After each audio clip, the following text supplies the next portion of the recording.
Live at American University in Washington. Welcome to the Politics Hour.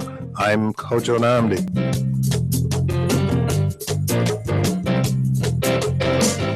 Tom Sherwood is on vacation. Our guest analyst today is Michael Schaefer. He's the editor of the Washingtonian. Michael Schaefer, good to see you again. Hey, thanks for having me. And joining us by phone is Chris Van Hollen. He's a member of the United States House of Representatives.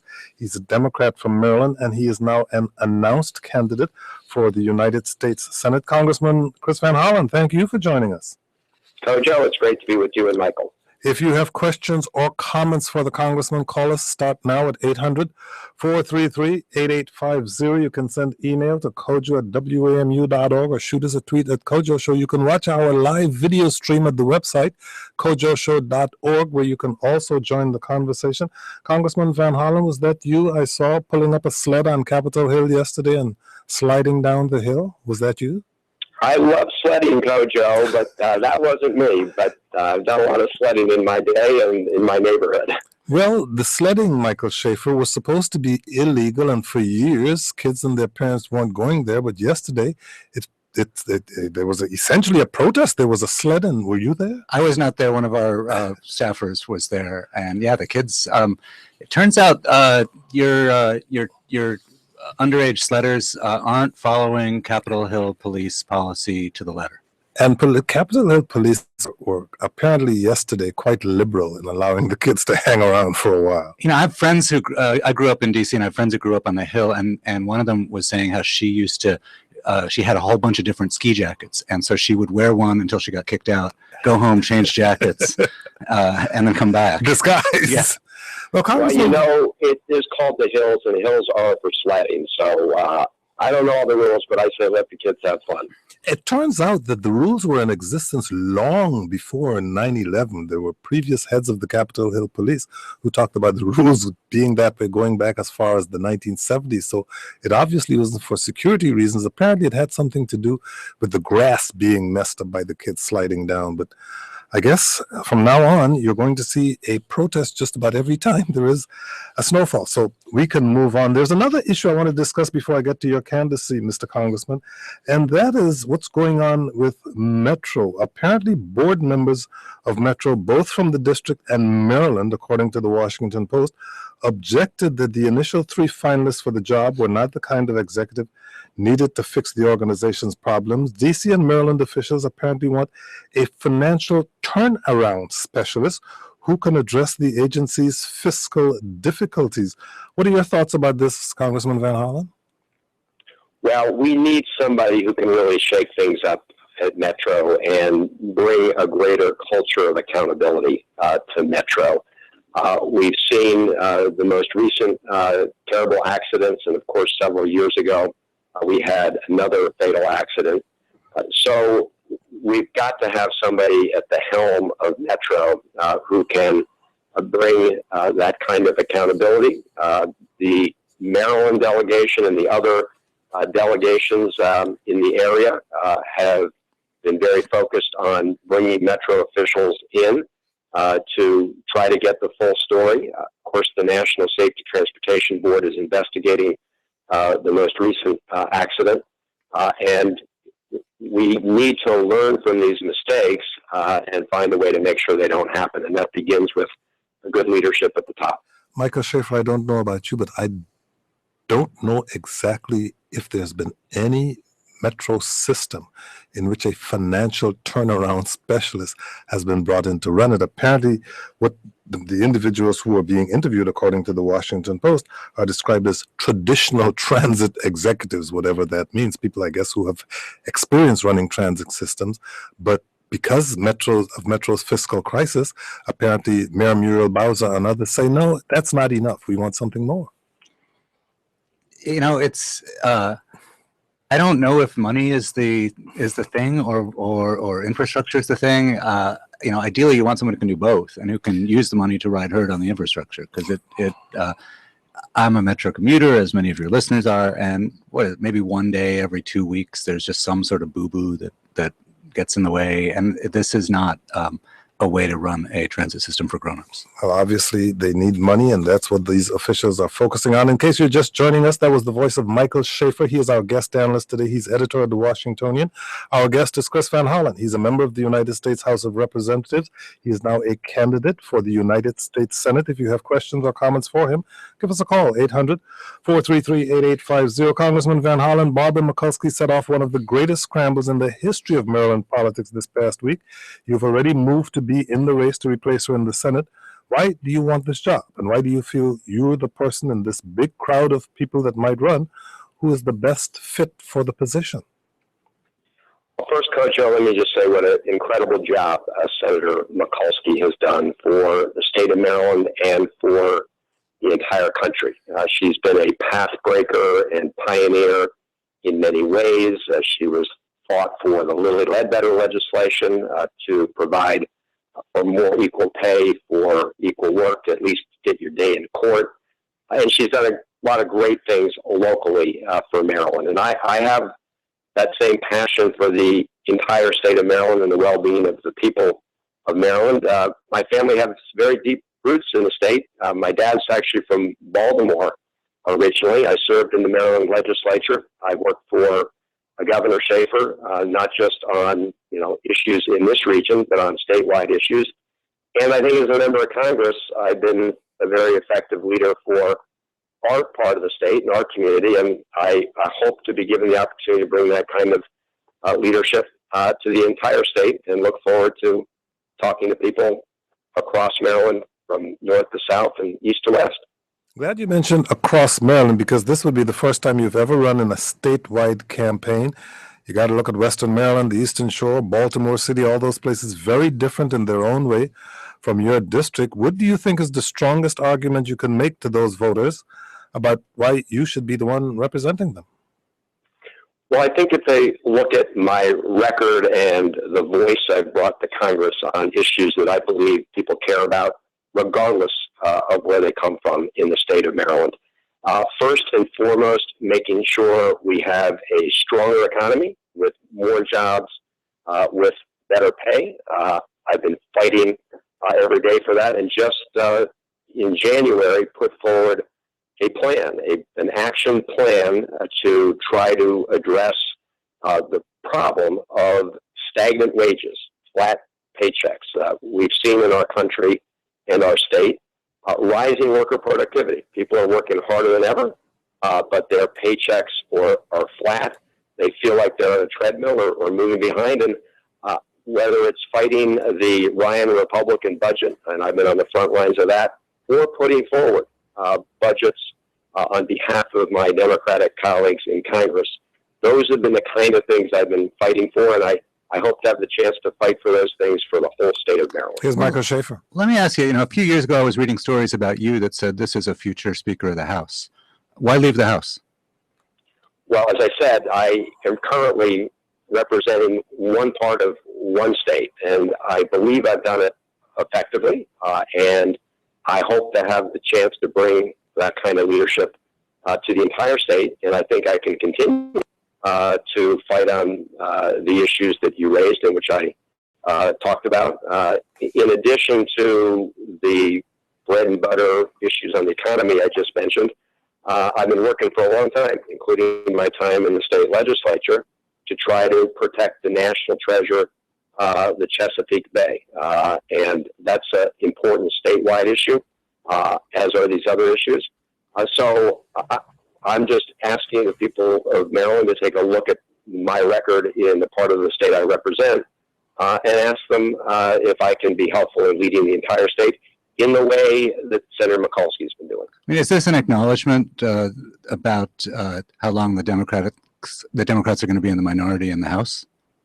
No, I think the Democrats will continue to fight for the majority, and they have a shot at it this time. Look, we've seen wild swings in who's in the majority in the House. It's gone up and down. In 2006, the Democrats picked up 30 seats. They picked up more in 2008, lost a lot in 2010 and last cycle. So the House swings back and forth, but this is a decision based on the fact that I've had this long interest in working on behalf of people throughout the state. Since my time in the state legislature, I got to know about the particular issues that are important to different parts of the state of Maryland. I think that I can do that well, but that's a decision, obviously, for the people of Maryland. I'm looking forward to traveling around the state even more than I have and talking and listening to people. There's talk of progressive Democrats trying to recruit a different candidate who would run against you. Is that something where you feel that there's any vulnerabilities there? Are you, should those progressives consider you one of them? I am, if you look at my record, I'm a very progressive candidate, which is why I've been endorsed in all my past elections by groups that believe in progressive causes, from women's rights groups to environmental groups to workers' rights groups. They do that based on my history, not just of interest in those issues, but effectiveness, performance on issues. So I look forward to that debate. I believe in a progressive agenda, and I believe in being effective at getting that progressive agenda through. I think that when you look at candidates, you have to look at both those values and their ability to translate those values into action, and their ability to prevent, in this case, House Republicans or Senate Republicans from rolling back the important progress we've made. So we want to continue to move forward, but we also want to block efforts to take the country back. And I've led the effort against the Republican budget put forward by Ryan and others in the House. And I think if you ask people around the country whether they want to move forward on that agenda that takes us backwards, or the budget that I presented on behalf of my Democratic colleagues in the House, they would say move forward on our Democratic budget, and it is a progressive budget, just like the president. It's been reported that former Speaker House Minority Leader Nancy Pelosi is reluctant to have you lead the House, wanted to have a conversation with you before you made up your mind. Did you have that conversation? How did it go? Well, I spoke to Leader Pelosi. Leader Pelosi is a great leader in the House. She was, in my view, America's greatest speaker. She got a lot done. And I'm going to miss my colleagues in the House as I leave the House. It is a great group of people, and they're fighting hard. And I'm going to continue to fight hard as long as I'm there. But Leader Pelosi wished me the best no matter what decision I made. In other words, he said, I'm going to do this. Here is Jody in Silver Spring, Maryland. Jody, you're on the air. Go ahead, please. Okay, thank you. Can you hear me okay? We can. Okay, great. I would like to ask Congressman Van Hollen why he will not answer the question about his support for Social Security. He claims to be a progressive candidate, but in the past, he supported both, which thankfully was defeated. But when progressive groups have tried to ask him to clarify his position on cutting Social Security, he has not only refused, but accused those groups of lying. I would like to know, as a constituent of Congressman Van Hollen and someone that would rather support Donna Edwards, if in fact we're choosing between the two, why he thinks he would be a better progressive candidate if he can't stake a claim on protecting Social Security. In other words, if he answers this question to your satisfaction, you will switch your proposed vote from Donna Edwards to him?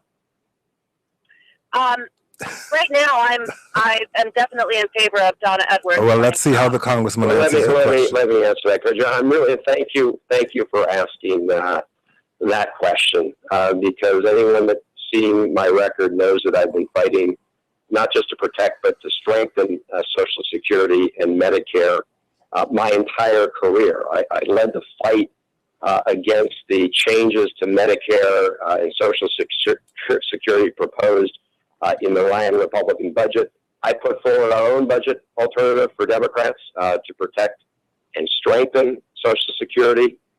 That's why I have a 100% rating from the Alliance for Retired Americans. I've worked closely with the Committee to Preserve and Strengthen Social Security and Medicare. So I'm really glad that the caller asked this question. I'm against cutting Social Security. I'm against cutting Medicare. We need to strengthen them. We strengthened Medicare significantly as part of the Affordable Care Act. I was part of that.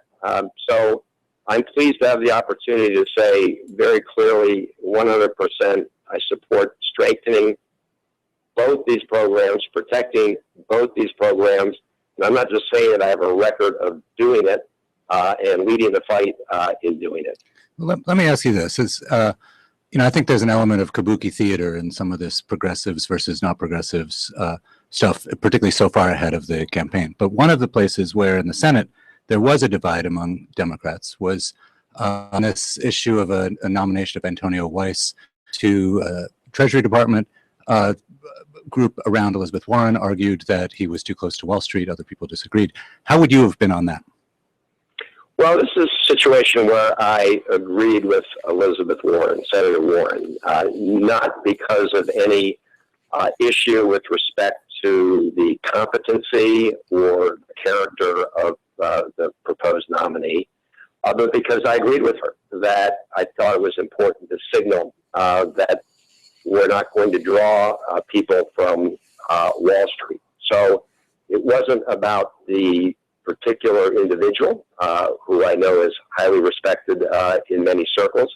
It was more about the signal that is being sent, but I think Senator Warren was right, that we want to send a signal that we're going to hold Wall Street accountable. We want to make sure that we block any efforts of Republicans to roll back the Wall Street reforms that were put in place. In fact, we want to strengthen them. And one of the things we need to make sure we don't do is allow Republicans to defund the very important Consumer Protection Finance Bureau that was established, the Wall Street reform effort, one of Elizabeth Warren's major initiatives. She helped make it happen before she was a senator. And we're going to be fighting efforts that Republicans make to defund that as part of their budget in the House. And it's going to be a part of the fight we're going to have there. So I think it was important to send a signal that not so much about the particular qualifications of the individual, but that we need to draw on a broader cross-section of America for some of these important positions. On to Owen in Greenbelt, Maryland. Owen, you're on the air. Go ahead, please. Well, thank you, Coach. How are you? I'm well. Okay. I wanted to ask the Congress member about a vote that took place a couple months ago. It was done in the House, I think around 9:30 at night on a Friday, where they voted to extend an additional $250 million to the Israeli military. And this was right after the latest incursion of the Gaza, into the Gaza Strip by Israel. I know that Donna Edwards voted for it, and I want to know if Mr. Van Hollen also voted for it. Congressman Van Hollen? Yes, there was additional funds to help provide what was called the Iron Dome, which is a defensive system against missiles and rockets, and was effective and has been effective at blocking rockets that were shot at Israel. So I did vote for that, but I do believe that it's very important for the United States to play an active role in trying to resolve the terrible conflict between the Israelis and the Palestinians. And it's just been heartbreaking that this is one of those conflicts that we've not been able to reach a resolution. And I think we need to redouble our efforts. And I fully support the efforts that Secretary Kerry and President Obama have made in that regard, and I hope we get back to it. Since you mentioned Secretary Kerry and President Obama, I'm going to ask you for your thoughts about the speech delivered by Israeli Prime Minister Benjamin Netanyahu. Do you think that speech and the observations he made in that speech helped in any way the relationship between the U.S. and Israel? I don't, and I was very disappointed that Speaker Boehner decided to take what is a bipartisan history of support for the security of the state of Israel and strong U.S.-Israel relations, and to try to inject partisanship into that relationship. And I do believe it was a mistake for Prime Minister Netanyahu to accept the invitation, especially when he's just a few weeks away from his own election in Israel. So I thought it was unfortunate that this was politicized on both sides. I strongly support the president's efforts to negotiate an agreement that will prevent Iran from obtaining a nuclear weapon. The sanctions that have been in place, the economic sanctions that have been in place, have succeeded at bringing Iran to the table. And I believe we should do everything we can to achieve our goal of preventing Iran from obtaining a nuclear weapon through diplomacy and negotiation. And it was upsetting to see such an effort to try and undermine the president's effort at a delicate moment in the negotiations. Chris Van Hollen, he's a member of the United States House of Representatives. He's a Democrat from Maryland who is now a candidate for the United States Senate. Congressman Van Hollen, thank you for joining us. Good luck to you. Thank you for having me. You're listening to the Politics Hour. Tom Sherwood is on vacation. Michael Schaefer is our guest analyst today. He's the editor of The Washingtonian. And joining us now by phone is Andy Green. He is the opinion editor at the Baltimore Sun. Andy, welcome. Hi, Kojo. Just finished talking to the first person to officially dive into the race to replace Senator Barbara Mikuslki. When you first started looking at all of the aftershocks her announcement was setting off, what stood out to you? That there has been a logjam at the top of the Maryland Democratic Party for a long time, and this has broken it loose in a really exciting kind of way for those of us who follow these races. So Chris Van Hollen, yes, first person to get into the race, but going to be far from the last. As you alluded to, and as a number of eager callers alluded to, there's a draft Donna Edwards movement going on right now. But it's not going to be a Chris Van Hollen, Donna Edwards race, I don't think. I think we're going to see a little more. I would not be at all surprised to see John Saines, the congressman from up our way here, get into the race. He is the son, of course, of Paul Sarbanes, who is Maryland senator for a long time. He's got great fundraising ability. He's got a good name, and has the advantage of having one of the most ridiculously gerrymandered districts in the country, which gets him into communities ranging from Baltimore County down into Montgomery County. He has been able to straddle the Baltimore and Washington media markets in a way that could be very advantageous to him right about now. What room do you see for a candidate who has a base in the Baltimore area? None of the Democratic tickets in last year's race for governor had a candidate from Baltimore City or from Baltimore County, and of course Barbara Mikuslki is a famous Baltimorean. Indeed. I think that it's going to be the kind of race where the more people get in, the more people will get in. The more crowded this race becomes, the easier it is for people to say, well, I don't need to put together more than 25 or 30% to maybe walk away with this. So you'll see certainly some very good Washington area candidates like those we've already mentioned. But, I think we're also going to see Heather Mazier get into this race.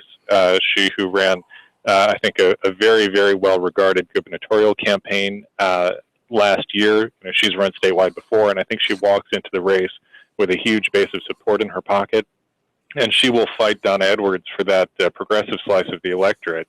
Basically all of the other members of Congress in the state, other than Steny Hoyer, are at least looking at this race.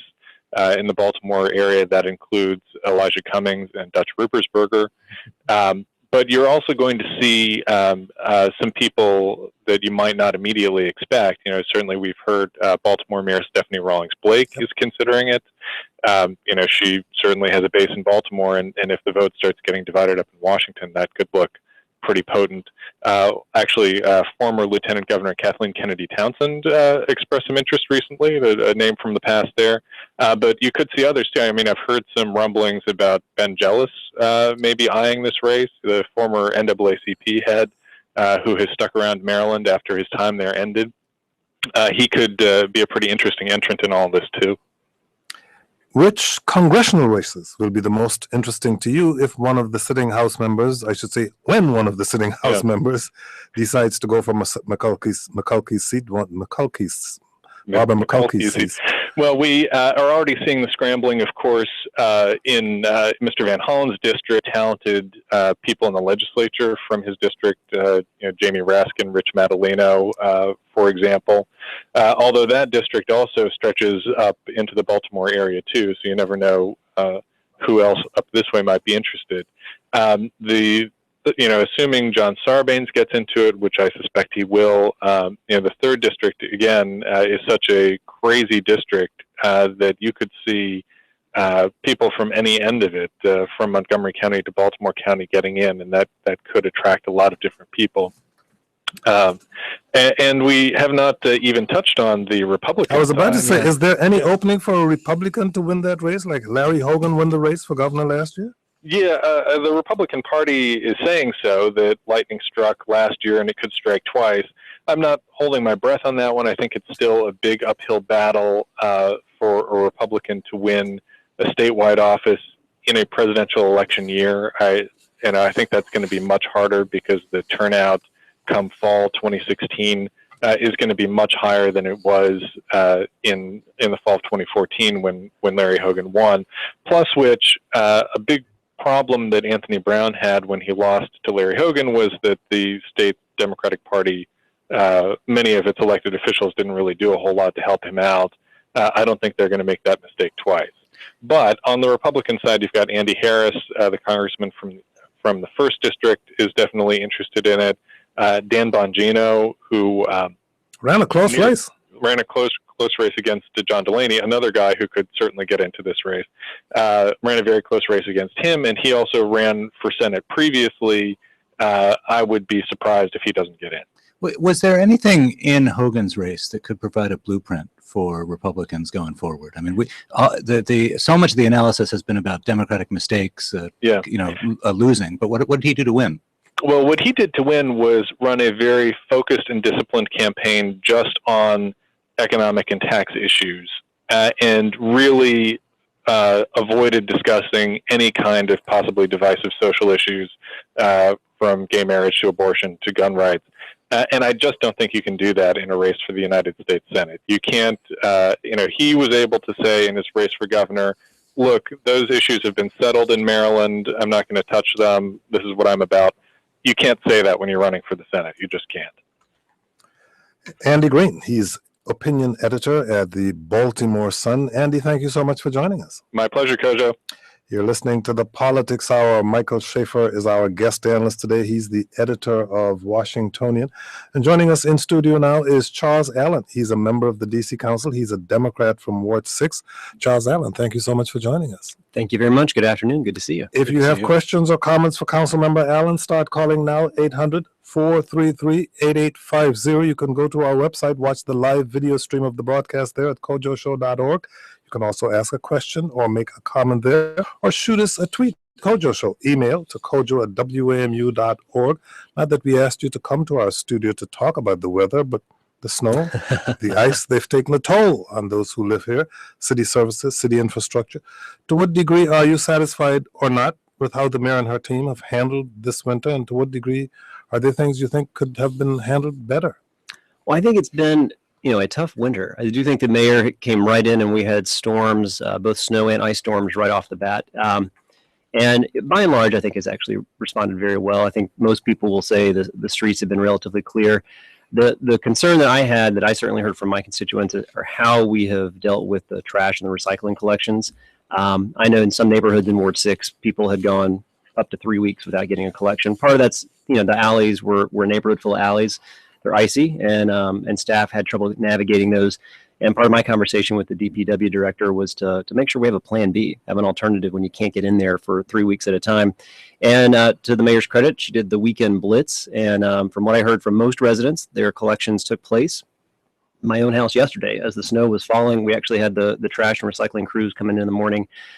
So I think that the lesson I'm taking away in terms of the collection, or making sure that we do have that alternative when snow and ice is going to pile up and we are going to have some trouble getting through the alleys. But overall, I have heard positive feedback. Were any of your constituents calling for the head of DPW to be fired? The Post today reports that this is maybe the 4th mayoral administration that he's going into. They apparently can't do without him. I think Bill Howland's been here since the Home Rule Charter. He is certainly a survivor. He is not without criticism, but at the same time, he has to respond to this. I think that job lends itself to hearing complaints and catching a lot of arrows as well. What about the decisions that the school system has been making about closures? What are your thoughts about that? Again, those are tough decisions. I think that yesterday, certainly when you wake up and you're not seeing snow on the ground, a lot of people question that. But by the end of the day, when we saw roads pretty treacherous, I think it was the right decision. It's tough again today. I don't think I'm in a position to be able to second guess DCPS. I know it's tough though when the DC government and other agencies do a 2-hour delay, but DCPS is closed. In my own office in the Wilson building today, most of my staff have their sons and daughters with them. So these days kind of become a take your kid to work day. Where do you want to go next, Michael Schaefer? I was going to say, I feel like there's when I was a kid, I loved this aspect of DC, but the sense that if there's a little bit of snow on the ground, you have a right to a day off if you're in school. And, we are a city, as you talk about a lot, where there are options. There's public transit, there's neighborhood schools, there's walking, there's et cetera.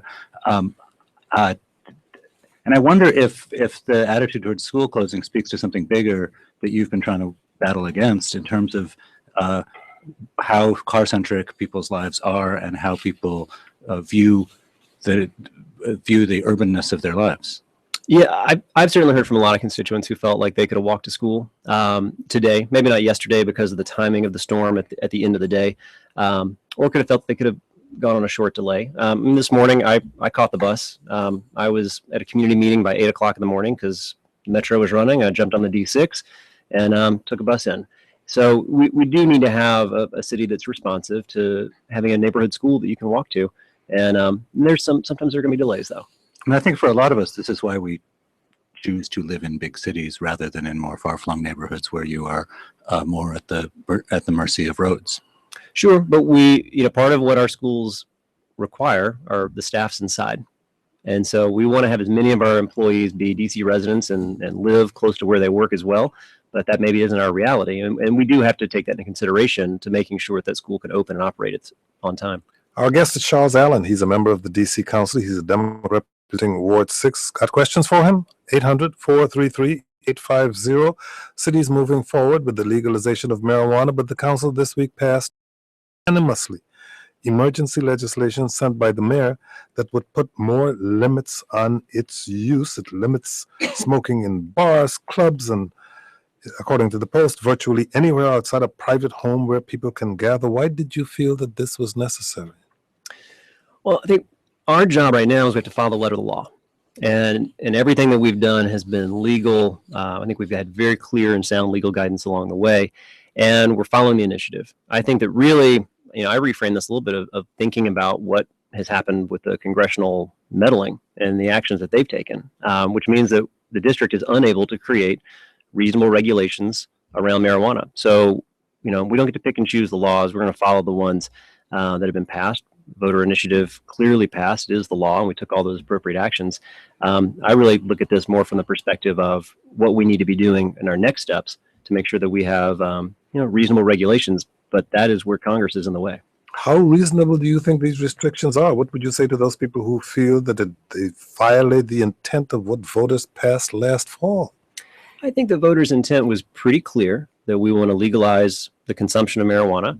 And I think that the initiative... Now you virtually restricted it to home use. What's the objection to clubs forming where people can use marijuana in indoor facilities that are not their homes, where in some cases they say our children are? We don't want to be smoking in homes without children? Well, the initiative very clearly laid out what you can do, and that is consuming within your residence as well as growing within your residence.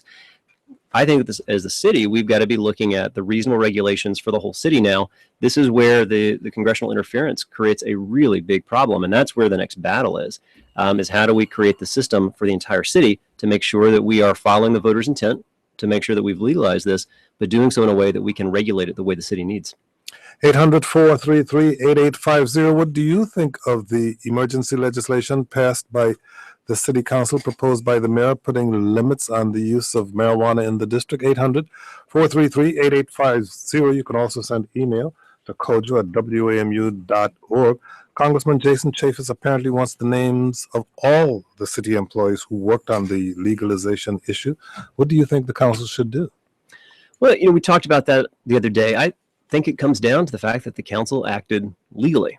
So I don't think we have anything to hide. I think the council acted 100% within its bounds, 100% following the law. So we welcome the conversation with Mr. Chaffetz, and we'll have that. But do you think names should be passed to Mr. Chaffetz?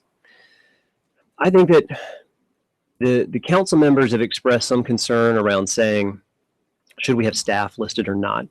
There's an argument around the technical terms of what is he asking for in his letter, who participated in a hearing. And we could go into the legal definition of participation. Does that mean that the council members, because we're the ones who participate in those hearings, or do we list the person who was running the clock in the hearing? Is that someone who's participating in the hearing? I subscribe to the belief we didn't do anything wrong. We followed the law. We had sound legal guidance. So whichever way that the chairman who is helping pull this together for the council, I think that we've got nothing to hide. I think that we need to stand our ground, and that is that we have acted fully within the law. Michael Schaefer? So has there been thinking about the public relations strategy around this? I mean, it seems like you've got a congressman who represents a constituency somewhere else, who presumably didn't send him here to ride herd on the likes of you. What are you going to do if this accelerates? Well, I think part of it is we're going to have to continue the conversation with Congress really over the next couple of months. I don't think you're going to see any significant actions take place really until we go through the budget process. And that's where Congress is also going to have to decide, does Congress take action? Let's keep in mind, Congress has actually taken no action. This is a couple of members, certainly influential members as it comes to the district, but these are members of Congress. The Congress itself has not acted.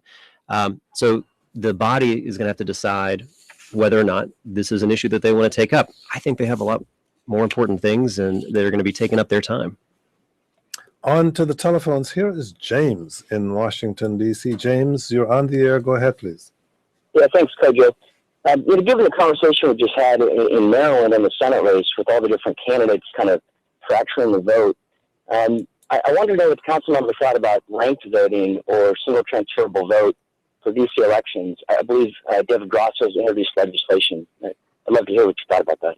You rank your preferences when you file your ballot? Great. Thanks, James. I appreciate that.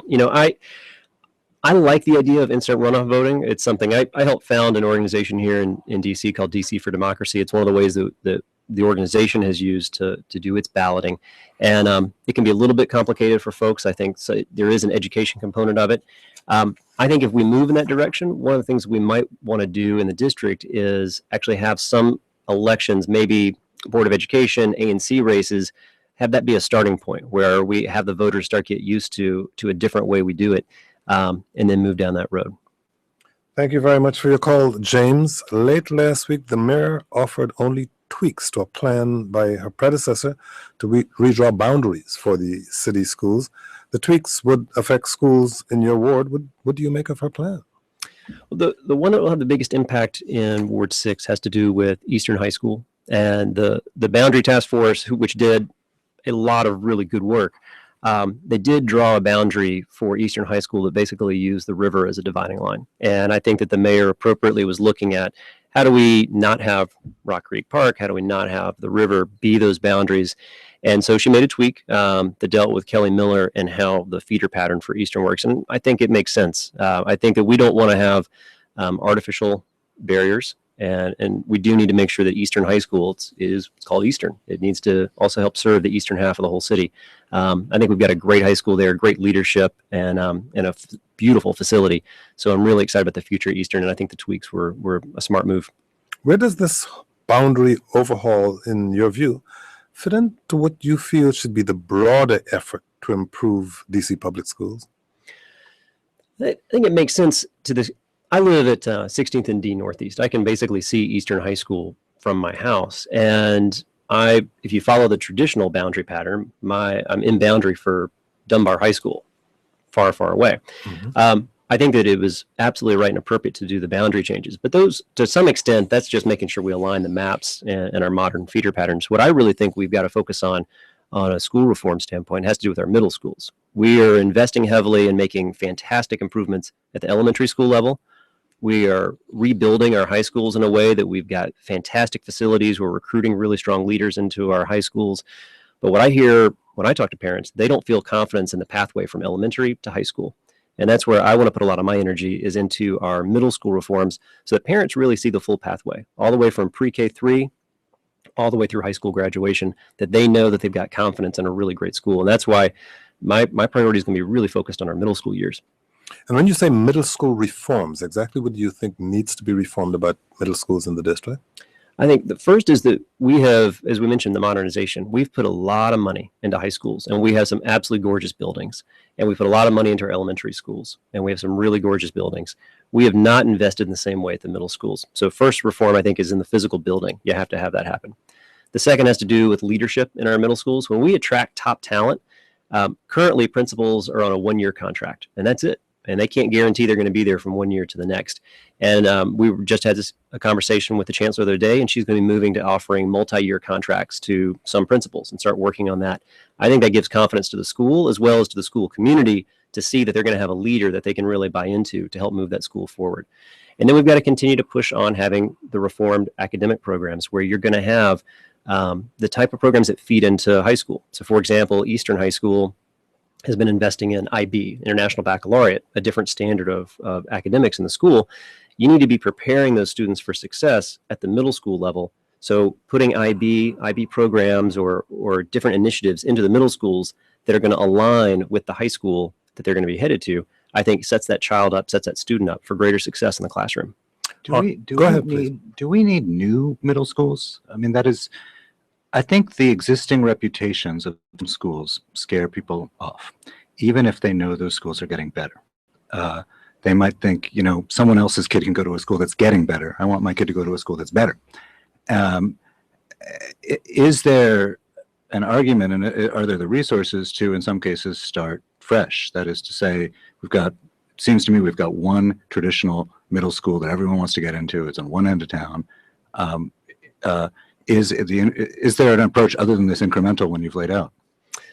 I don't think that you give up on a middle school. I'll look at Jefferson, for example, in Southwest. Jefferson Middle School right now has not enjoyed the best reputation over the last several years.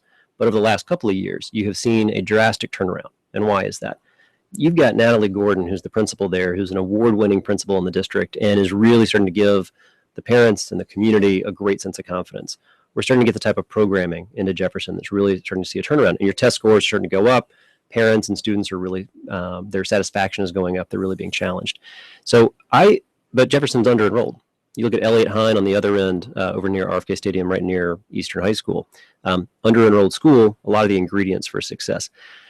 There are some neighborhoods where we're going to probably need to look at putting in or rebuilding middle schools. So Shaw Middle School, for example, which was closed, we're going to need to reopen that at some point. But we also have existing middle schools that have capacity. They're under-enrolled, but they've got a lot of the right ingredients. And that's where I think we need to put a lot of our energy to really help turn those schools around and take them to where they need to be, to then give those parents and the customers the experience and the expectation that they're going to have a great experience from pre-K all the way through graduation. Back to marijuana, because that's what Obi in Hyattsville, Maryland wants to talk about. Obi, you're on the air. Go ahead, please. Yeah, hello, Kojo. How you doing? I'm well. Okay, my greetings to all your guests. Hello. Yeah, so what I was wondering is the new emergency legislation that was done to prevent private schools from hosting marijuana party. I remember listening, not only in Washington, D.C., but some other states when they were trying to legalize this marijuana thing. They were saying the government can tax them, the government can make money from them, they can put it in education, they can do all things like that. So now, you are going ahead to ban private clubs from, hosting things like that instead of trying to tax them or trying to find a way to make them spend money to get license or in a way to get money from them. Then it kind of defeats the purpose in a way. And also, people can still go ahead and host these parties at their home, at their private home. And their friends can come, and they can do sort of things under the table. So I don't really see a lot of sense in that new legislation. Charles Allen explained to Obi the difficulty with trying to regulate marijuana use in the District of Columbia now. Well, I think Obi actually hit it. I appreciate the call. I think he hit it exactly. And that is, we are prohibited from creating the type of regulation that you're talking about. So from the sales and taxation, the district is not allowed to do it because Congress is blocking that. So when it comes to creating an entire framework around how we are going to regulate the legal consumption of marijuana, we are very, very restricted. And so we can follow the letter of the law in the way in which you're able to consume within your residence and be able to grow within your residence. But we are prohibited from taking a lot of the very reasonable regulatory steps that you see in Alaska and Colorado, where the legalization has taken effect with the full force of the state. And so that's what the problem is, and that's where we're going to have to continue working with the members of Congress to fix. Obi, thank you very much for your call. Last week on this broadcast, Transportation Chairwoman Mary Che said there's a chance that the streetcar program, as it's been envisioned, is not going to happen. How do you feel about what's going on with the delays on H Street in your ward, and what's reasonable, in your view, moving forward? Well, as somebody who watches an empty streetcar roll down H Street all the time, it is incredibly, incredibly frustrating. It was about 8 years ago today that we actually broke ground on the construction there. And I'm a big believer in the streetcar. I do believe that it can be a really smart investment. I think it already has been a smart investment, but it can help connect neighborhoods and help connect our city. We are growing as a city, and we are not going to be able to accommodate if everybody's bringing in a car. We've got to have great transit, great bus. We've got to have the bikeability, the walkability, but streetcar is in the mix, and it's got to be part of the solution to our transit needs in the city. Now, I think it's fully appropriate for a new mayor and a new DDOT director to say we're going to take a new look at this and come up with a system that we believe that we're going to inherit and run. And I think that's what they're doing right now. I was speaking with the DDOT director, Director Dorm's this morning, and he was talking about the different reviews that he's conducting right now. But I believe that the H Street line is much more than what you see already. The H Street line has to connect downtown, and it has to connect to the east. So the line that just goes from Hopscotch Bridge near Union Station down to the golf course, basically, that is not the totality of what the H Street line has to be. We have to connect it downtown. We have to connect it to the east. And that's going to be part of my priority, working with the DDOT director, working with the mayor, and working with Ms. Che to make sure that we are seeing the vision for that H Street line. I mean, are there any plans for the council in some comprehensive way to investigate what has gone wrong here? I mean, this is an expenditure of an enormous amount of tax money. And I think particularly for people who favor public transit, as I do, I think the burden of proof is on us to demonstrate a commitment to competence and to rigor about to being single-minded about rooting out incompetence. And that clearly hasn't happened here. The fires, the crashes during testing, are you guys investigating that at all? Well, we are with the DDOT director. I mean, this is part of his review. And so I think that I've heard Ms. Che, and I know in my own conversations with DDOT director Dorms Joe, is that that's part of what we're expecting him to be able to look at. And later today, he's actually going to be talking a little about this down at the council. And the expectation is understand what's working and what's not working and what needs to work better. And he's going to speak about that a little bit later today even. But I do also expect that the mayor, when she releases her budget in early April, she's going to make very clear what her thoughts are on where that investment goes. But is this something that you intend to use your oversight capacity to investigate independently of the executive branch? Well, I have to do that with my chair. I mean, I don't chair transportation, so I've got to work with Ms. Che on that. But that's part of why we have DDOT coming before us all the time. They were in front of the committee 2 weeks ago, and I was asking a lot of very specific questions about the streetcar. Later this afternoon, when the director's in front of me again, I'll be asking the exact same questions, trying to understand what's working and what's not. We had the fire on top from a sparking. We've also had vehicles, though, that have crashed into the streetcar. So was that the vehicle's fault or was that the streetcar's fault? Part of I that. mean, does it really matter? What are you going to haul some vehicle driver in front of the city council to? No, but we need to understand why did that take place? And was it an outlier? It was purely an accident from the driver of that vehicle, or was there something wrong with what the streetcar was doing that then lent itself to that collision? That's part of what we have to understand, and that is part of what we're doing from an oversight perspective. Speaking of what's working and what's not working, this week was the anniversary of the disappearance of Relisha Rudd, and the DC General Homeless Shelter is in your ward. What do you think needs to be done about that? Well, it's actually in Ward 7. That part is Ward 7, but it certainly was part of Ward 6, and it certainly is a part of Ward 6. A lot of the families that are at DC General and the children there go to schools, for example, at Payne Elementary, Minor Elementary in Ward 6. And it's an issue we care a lot about. Kathy Patterson has just released an audit of a lot of our homelessness services. I actually haven't had a chance to read through all of it. I think it came out last night. But I think we do need to take a very clear look at the contracting relationship and what the services provided there are. But DC General is not the place where you need to be taking care of our families. It's not in physical shape to do so. It's not a place that anybody would want to see a child or an individual staying. We need to have an investment, certainly in shelters scattered throughout the city, but really this is about moving people into permanent supportive housing. And putting someone in a shelter and then kicking them back out in the morning is not a way you address homelessness. It's going to be through things like housing first and permanent supportive housing. Capitol Hill is definitely in your ward, and there is a ban on sledding on the hill. Are you prepared to get arrested sledding down the hill in protest of this? Well, I think I heard Mr. Van Hollen say that he's fully in support of sledding, so that's certainly a good sign for any future support from the district. I think we're contingent on that. I was so proud of my neighbors who went down there and had their act of civil disobedience. I heard that a lot of the police officers handed them their piece of paper and said, "You're not allowed to do this, but by the way, I'll go be standing over there far away." So I'm very glad that worked out and let the kids. Charles Allen says, "Lock me up. I'll be sledding." He's a member of the DC Council. He's a Democrat from Ward 6. Thank you for joining us. Thank you, Kojo. Michael Schaefer was our guest analyst today. He's the editor of Washingtonian. Michael Schaefer, always a pleasure. I love it. Thank you. Thank you all for listening. I'm Kojo Nandi.